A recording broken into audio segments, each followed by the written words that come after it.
In this episode, Did Jesus Rise from the Dead?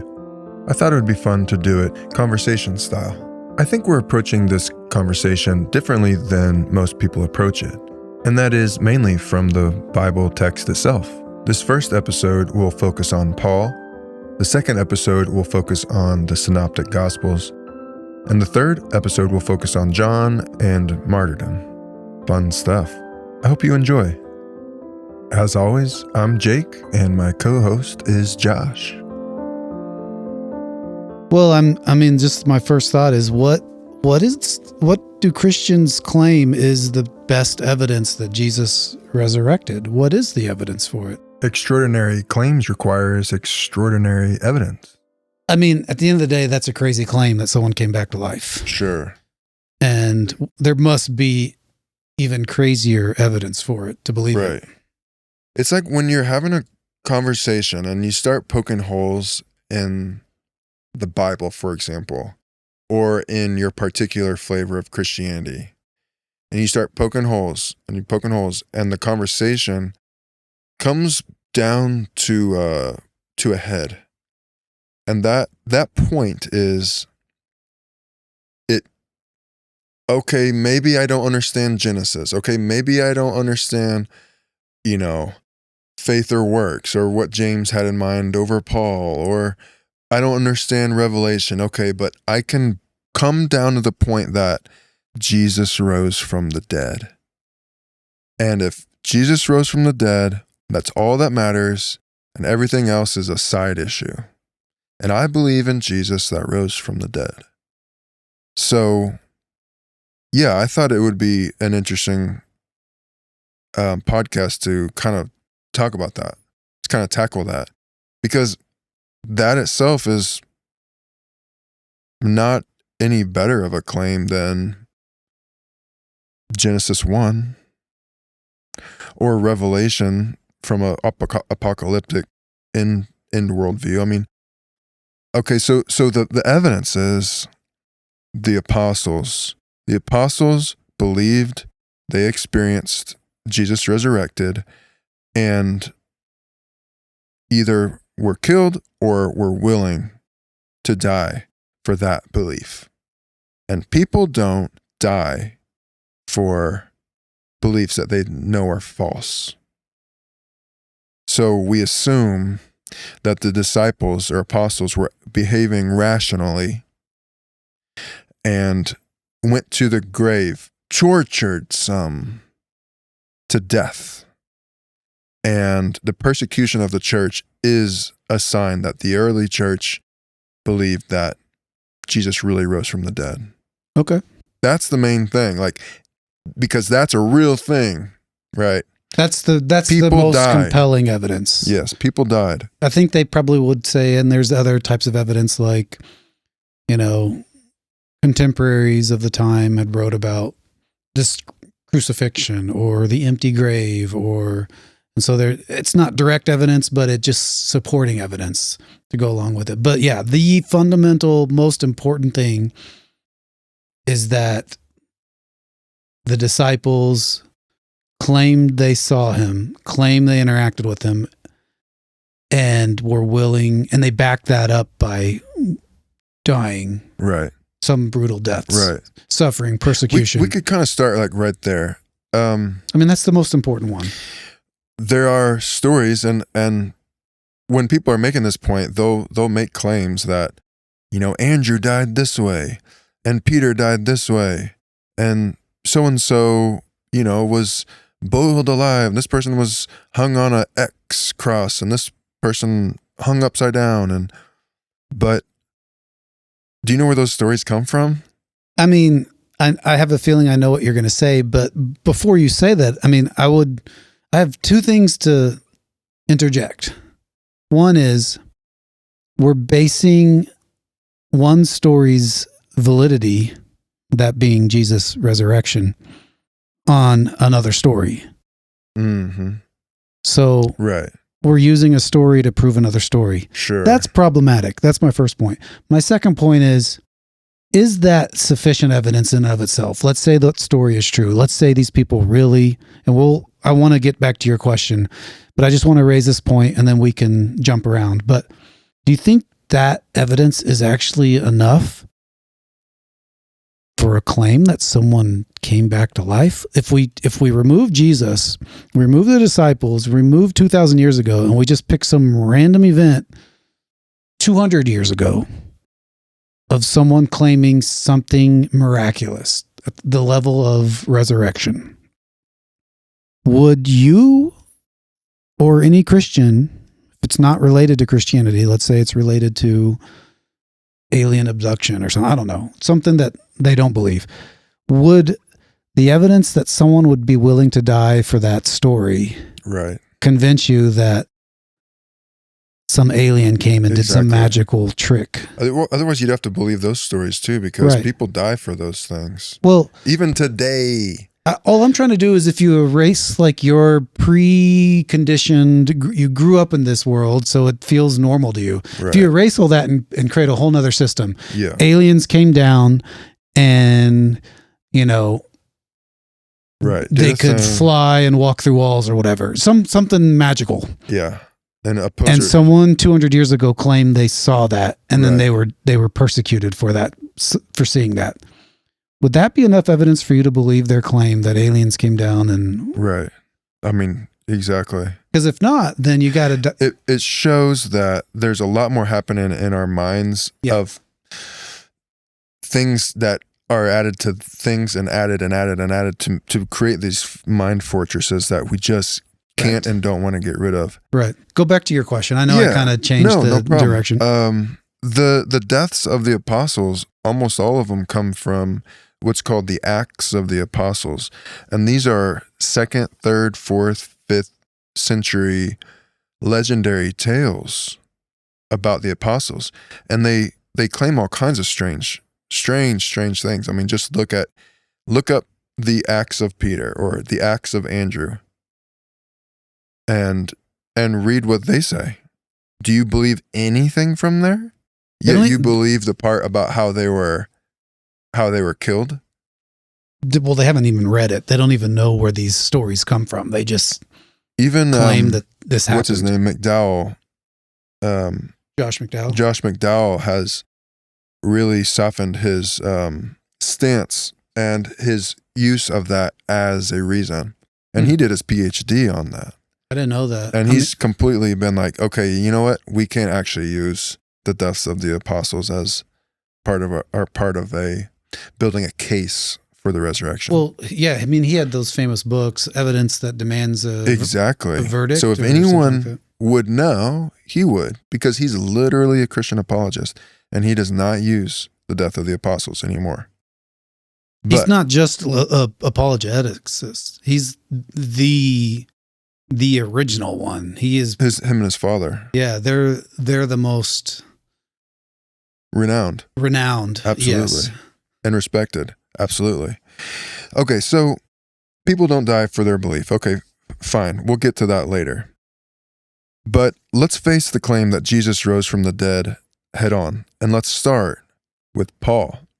And we're going to look at this chronologically. We're going to kind of take a different kind of view of this, okay? Paul is our first written record of Jesus' resurrection. He's writing in the 40s and 50s, right? 15, 20 years. 55, 60, I thought. Sure. I thought it was a little later, but. Sure, yeah. And we're going to follow things chronologically from there to show the development of thought surrounding the resurrection. After Paul, we get Mark, written around 70 CE. After that, Matthew, around 80. And Luke Acts, written around 90 to 100, as well as John, written around 90 to 100 AD, maybe even early 2nd century. But when you look at what they say about it chronologically, not only does it change, but it develops. It innovates. One story becomes larger in the next, and then the next it becomes larger. So here's a quick observation of the development of the risen Jesus, starting with our earliest Christian writer, Paul. From Paul to Mark to Matthew to Luke and finally John. Or put it another way, from visions to silence to appearances, then to physical proof. I think it's interesting to look at this just by looking at the Bible. Like, what does the Bible say? And let the Bible reveal the innovation. When you look at it chronologically, you can take for granted that it's very possible that Paul believed something very different about Jesus' resurrection than the later developed Greek church did of the Gospels era. So let's look at Paul's reflections specifically. How does Paul describe the resurrected Jesus? He's the closest one to him as far as years go. So just a few years after Jesus is crucified, Paul has an experience. In his own letter to the Corinthians, around 50 CE, so Corinthians is about 48 to 50 CE, Paul says, "He appeared to Peter and then to the 12. After that, he appeared to more than 500 of the brothers and sisters at the same time, most of whom are still living, though some have fallen asleep. Then he appeared to James, then to all the apostles, and last of all, he appeared to me also, as to one abnormally born."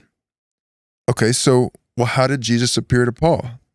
Paul says he appeared to these people, and this person, and this person, and these people, and then lastly, he appeared to me. In Acts 9:3, this is Acts, so this is written way later. On the road to Damascus, the story is told of Paul, right? So taking even a later gospel or document after the Gospels, it says, on the road to Damascus, suddenly a light from heaven flashes around him, and he hears a voice.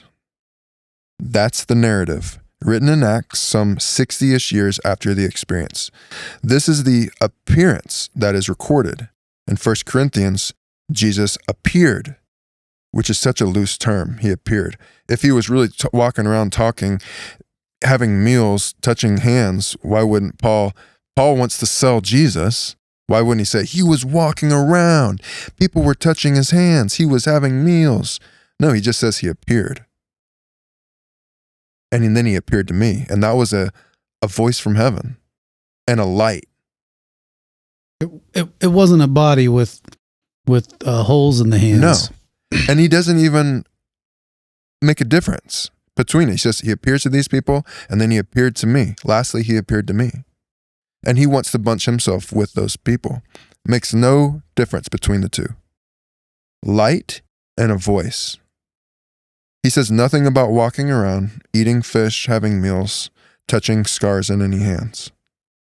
Why wouldn't he? Again, why wouldn't he mention that? He appeared to Peter, to the 12, to 500, to James, and lastly to Paul himself. And can I just ask a quick question? So when did he appear to Paul? Was this after his descent up into heaven that we hear about at the end of the Gospels? Right. It's after that, right? For sure. Years later. Correct. But didn't Jesus himself say, I go to heaven to prepare a place for you, and I will return at the last trump? Like, the whole theology is Jesus left and he'll come back later. Mm-hmm. So why is he coming back? And how is he coming back to appear to Paul? It's a good question. That kind of goes against the whole picture of Jesus leaving, going to be with the Father, preparing a heavenly home, and then returning to capture all of us and take us back. That's a good question. It breaks up that story. And to add to that, and it falls apart. All throughout the Middle Ages, the Dark Ages, people had appearances from Jesus, documented appearances, conversations, seeing him in the clouds, seeing him here. So he keeps coming back. Protestants do not believe those. No. Because that would be Catholics. Those would be Catholics who would be having those experiences. And the appearances are part of what validifies the belief. It's like he keeps coming, people showing up. He's going to visit this saint, on this mountain, and this person is seeing him here and there. So yeah, Paul equates his experience, a vision years later, with the earlier appearances. And that's part of my first point. He equates them Mm-hmm. with the earlier appearances and makes no separation between the two. So in Paul's mind, perhaps his appearance to Peter and James was They're similar type it experiences. wasn't necessarily a physical body that came out of the grave, but rather a voice, a light, a vision. To Paul, there's no empty tombs, there's no women at the grave, there's no physical descriptions whatsoever, there's no walking around. Resurrection equals heavenly vindication, not bodily proof. There's no distinction between what Paul experienced in his own words, which seems to have been a vision, a dream state of some kind, a message from the sky, a light, with the other experiences he's familiar and chronologically closer to, related to the apostles and family, etc., who saw him, or Jesus, quote, appeared to. Paul says he appeared to these people, then lastly to me. This is the story of the early resurrected Jesus. The closest chronological episode and document we get is Paul's vision of light and a voice, and he's confident he can compare this to the other experiences the apostles and others had. Again, through the Dark Ages, Middle Ages, right up to the Reformation of the 15th century, it's documented over and over and over and over again. People seeing Jesus, experiencing him in his risen state. Now, we don't believe them, by the way. But again, the Catholic Church validifies its continued faith in a large part by the experiences of the Christians throughout its history.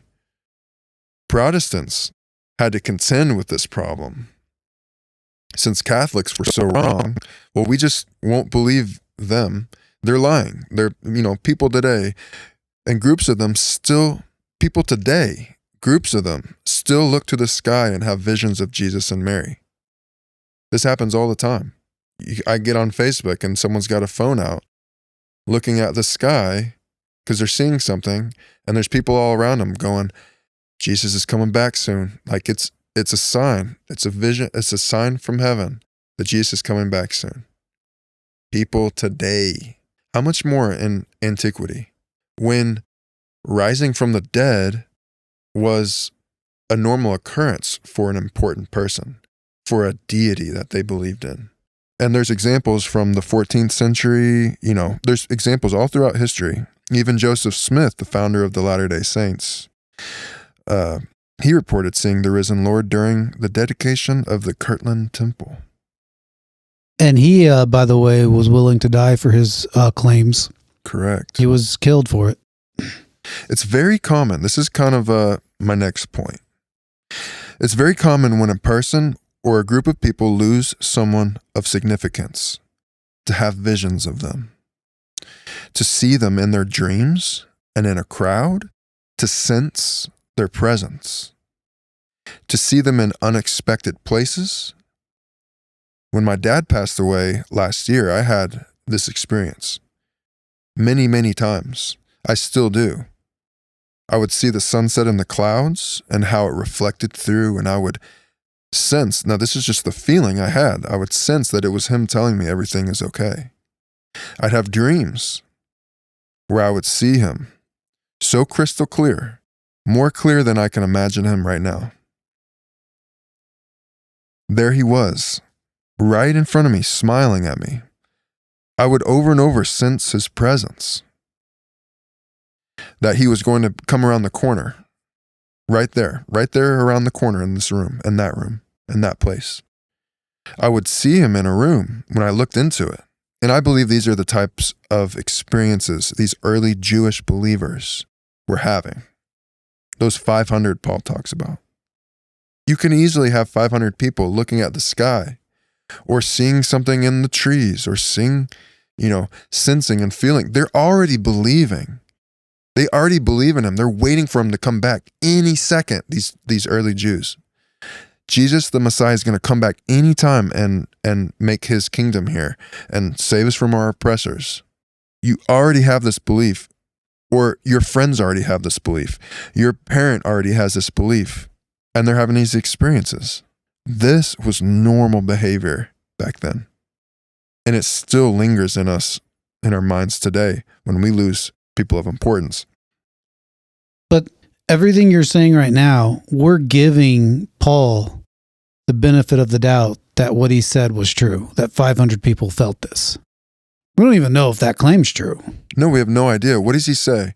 He's like, if you want to talk to him, you can. And he's writing a letter across the Mediterranean Sea to some people. We don't know where these 500 people are. We don't know who they are, when they were. But there's no way to verify it.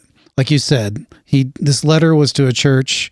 People in Jerusalem maybe not Jerusalem, but in Palestine in general, right? Palestine, Judea somewhere, right? The people who would have witnessed it. Jerusalem, maybe. Yeah, for sure. The people who should have witnessed it, or the 500 people, for example, they're not going to Corinth over a peninsula off of Greece to verify it. Right. So one, it's a claim you can't verify. Two, we don't know how Paul knows this. Did Paul?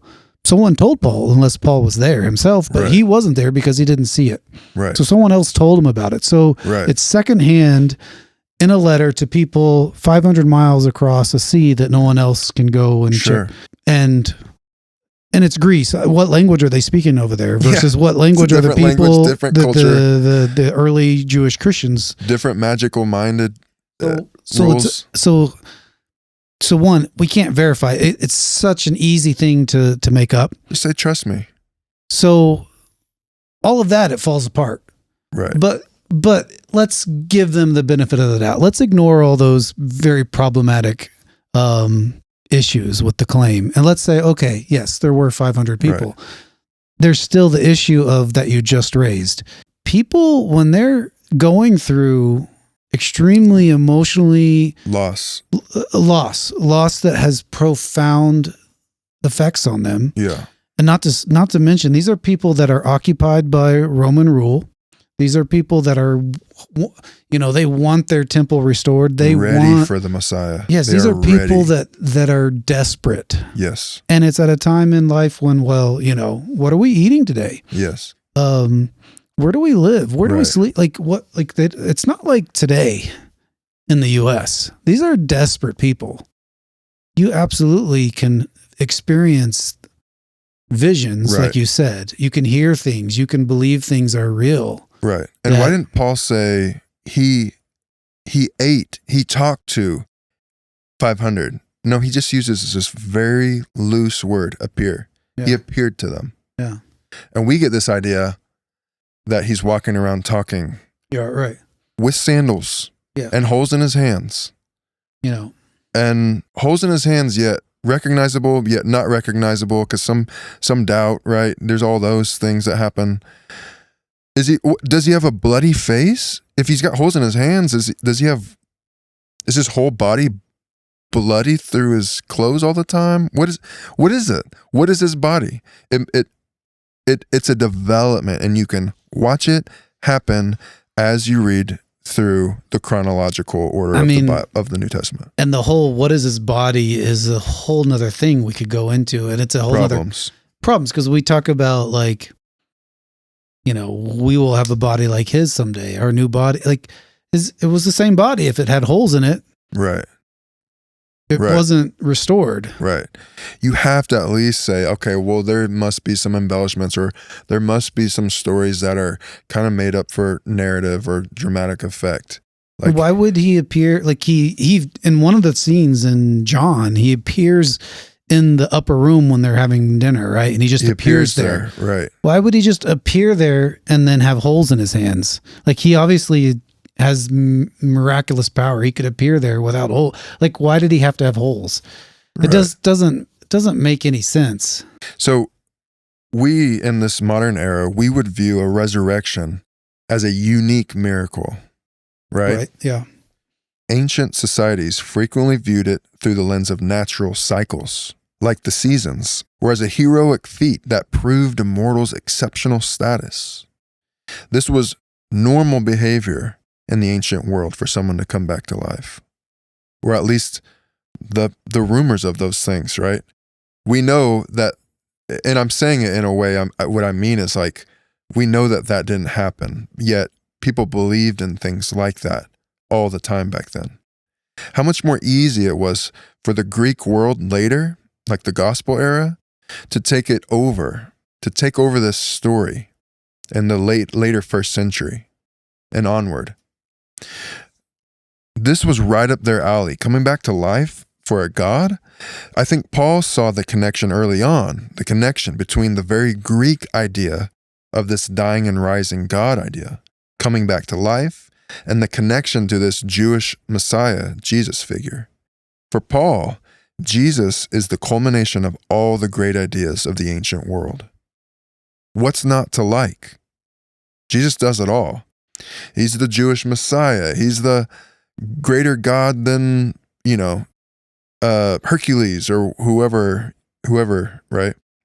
The normalcy of ancient resurrection. I want to look at the motif of the normalcy of ancient resurrection. The dying and rising figure was common across the Near East and Mediterranean. For these cultures, resurrection often served a specific normal function. For many, the death and return of a god was a routine as harvest. When Persephone or Tammuz, these are Greek and Mesopotamian stories, when they went to the underworld, the earth withered, and when they returned, crops grew. For Greek heroes, descending to Hades and returning was considered the ultimate badge of honor, a difficult but achievable feat for the truly great. Throughout various cultures, these returns from death were celebrated as foundational parts of their reality. It's not a unique experience. It's part of the culture of that time. Osiris from Egypt, perhaps the most famous example. Osiris was murdered and dismembered by his brother, but his wife Isis reassembled his body and brought him back to life. He didn't return to earthly life, but became the king of the underworld, effectively making resurrection the normal gateway for all Egyptians to reach the afterlife. The oldest recorded resurrection tale from 2000 BCE. The goddess Inanna descends to the underworld, is killed and turned into a corpse for 3 days, and is later revived with the water of life. Dionysus from the Greek world. In Orphic traditions, Dionysus was torn apart and eaten by Titans. Zeus, or the god, recovered his heart and rebirthed him through his own thigh or through a mortal woman. This was seen as a symbol of the indestructible life force with nature. There's more examples that are strangely very similar to the later gospel stories. As we said earlier, to this day, like large crowds of people, individuals will see things that they interpret as Jesus or Jesus coming back. In the modern era, these experiences have shifted from private monastic visions in the medieval times or 1200s, 1300s, to high-tech viral events and corporate sightings where large groups claim to see the same thing simultaneously. You can get on Facebook and find it. You can get on YouTube and find it. I believe this is what those 500 people were seeing and experiencing, if it's true. Where Paul explains in 1 Corinthians that Jesus appeared to 500 at once, why would we in the modern era just jump to the conclusion that they're all acting rationally? When people still to this day have experiences they believe are real phenomena related to Christ, yet we know surely they're mistaken. Surely. Who's Shirley? Don't call me Shirley. Are we that gullible? Are you that gullible? Be real. Notice, by the way, when Paul mentions the 500, he says you can talk to them. He doesn't say who, he doesn't say how, or what context he appeared. He doesn't say when. He doesn't say where. Paul, a world traveler, says there was 500 and you can go talk to them. And today in 2026, we just accept that as fact, that Jesus was physically raised from the dead and all those people are behaving rationally without error or being mistaken. The silence in his explanation leads me to think it was nothing more than what people experience today. Again, we're talking about pre-Gospels. This is early first century. You can't take, or mid first century. You can't take the later gospel legends and apply them backwards onto Paul's mostly Jewish world of the 40s and 50s. The Gospels reveal a development in Christology, as we will see. So here are a few ways this looking to the heavens manifests today. The most famous modern template for this occurrence is in Egypt, starting in 1968. But similar reports continue today. Thousands of people, Christians and Muslims, claimed to see a glowing figure of light on the roof of a church. In modern contexts, when people see unusual light formations or human-shaped clouds during sunsets, social media explodes with claims that it is the sign of the Son of Man. We've seen those. Have you ever seen a post like that? Yeah.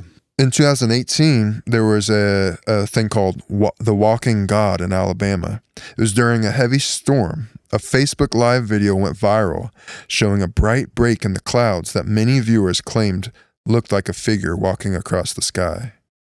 The Italian sunset from 2019. There was a photo taken over the Tyrrhenian Sea, showing the sun breaking through the clouds in a shape remarkably similar to the Christ the Redeemer statue. For believers, these aren't just coincidences. They are viewed as visual reminders or warnings that the second coming is imminent. So here's a question for you. Do the majority of modern day evangelicals look at these claims and think they're legit? That's a good question. I think there's such a range of evangelicals. I mean, evangelicals, I think, includes like Pentecostal style people who are a lot more emotional. The average one, not the Pentecostal. That's a great question. I think it's quietly just kind of. If we went down to First Baptist Church and asked the pastor, right? Watch this video. Would the pastor, do they buy that as legit? That's my question. Right. I think they would say probably not. Yeah. They would want to behave. They would want to act rationally and say, of course not. No one knows the time. And that was like 4 years ago. Yeah.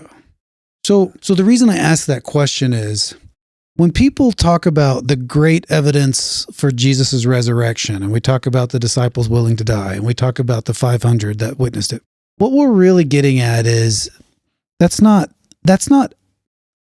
evidence any more than these Facebook posts that you're mentioning for something supernatural. It's not evidence to believe in something. People already believe it. And they don't believe it because of the evidence. They don't believe it because of a Facebook post. They don't believe it because, disciples died 2,000 years ago or 500 people saw it. They don't believe it for those reasons because deep down we know those aren't sufficient. They already believe it. They use those as, evidence. They whether that's there or not, they believe it. They take that and they say this is the evidence for it, but they don't believe it because of that. For sure. They already believe it. And it tells you something about belief. Right. So, I mean, the conversation here is the resurrection specifically, or seeing Jesus, right? Having visions of Jesus particularly.